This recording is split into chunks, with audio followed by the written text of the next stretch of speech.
Hello, আসসালামু আলাইকুম। Hello guys, আপনাদের জন্য আজকে নিয়ে এলাম লরিক্স ক্রিম, যা কিভাবে ব্যবহার করবে এবং ব্যবহারের উপযোগী, কি রোগে ব্যবহার করা হয় সেটা সম্পর্কে আপনাদেরকে আজকে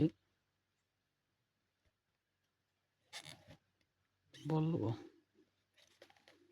তো এই উপাদানটি হচ্ছে লরিক্স ক্রিম 30 গ্রাম। তো এটা ব্যবহার করা হয় সেই সম্পর্কে, কি রোগে ব্যবহার করা এবং কি কাজে ব্যবহার করা হয় সেটা সম্পর্কে আপনাদেরকে বলবো, আপনাদের সাথে আলোচনা করব। তো আপনারা যারা আছেন আমার ইউটিউব চ্যানেলে, তারা ইউটিউব চ্যানেল সাবস্ক্রাইব করবেন। তো এই ঘোষ প্রাস বা স্ক্যাবিস রোগের জন্য এটি ব্যবহার করা হয়। তো একজন আক্রান্ত হলে পরিবারের সবাই আক্রান্ত হতে পারে। তো এটা ব্যবহারের নিয়মাবলী: লরিক্স ক্রিম ব্যবহারের পূর্বে ভালো করে শরীরে ভালোভাবে শুকিয়ে নিতে হবে। সেই সাথে সাথে পরিবারের সবার ব্যবহৃত সমস্ত জামা কাপড় গরম পানিতে সিদ্ধ করতে হবে। তো এই মলমটা মূলত হলো চুলকানি, অ্যালার্জি এবং স্ক্যাবিস রোগের জন্য।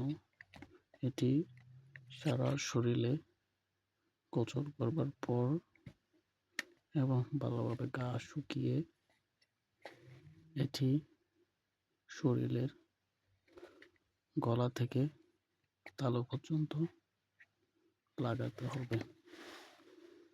তো 2 বছর ঊর্ধ্বে এবং প্রাপ্তবয়স্কের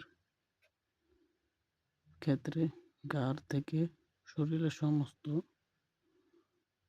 ক্রিম লাগাতে হবে। 2 বছর হোক অথবা 2 বছর ঊর্ধ্বে হোক, এটা এভাবে লাগাতে হবে। তো 2 বছরের কম বয়সী শিশুদের ক্ষেত্রে লরিক্স গায়ে, কানে, মাথায়, মুখমণ্ডল ভালোভাবে লাগাতে হবে। তো মুখের চারিদিক লরিক্স ক্রিম থেকে, মানে মুখের উপর বা মাথার ওটা থেকে ক্রিম লাগানো থেকে বিরত থাকবে। তো লরিক্স ক্রিম ব্যবহারের 8 থেকে 24 ঘন্টার পর সাবান ও গরম পানিতে ভালো করে গোসল করতে হবে। তো জাস্ট আমি আপনাদেরকে বোঝাচ্ছি। তো হাত ধোয়ার পর ক্রিম চোখে মুখের ভেতরে প্রবেশ যেন না করে।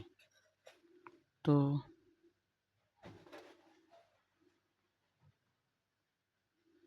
প্রয়োজনে ডাক্তারের পরামর্শ অনুযায়ী 7 দিন পর আবার নিয়মে লরিক্স ক্রিম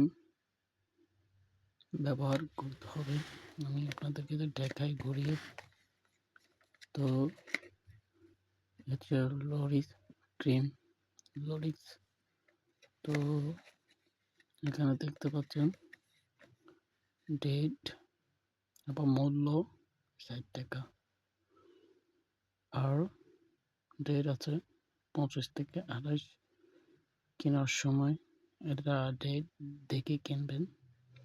তো আজকে আমার ভিডিওটা এতটুকু পর্যন্ত। তো যারা আমার চ্যানেলে নতুন আছেন তারা আমার চ্যানেলটি সাবস্ক্রাইব করবেন, বেশি বেশি করে লাইক শেয়ার করবেন।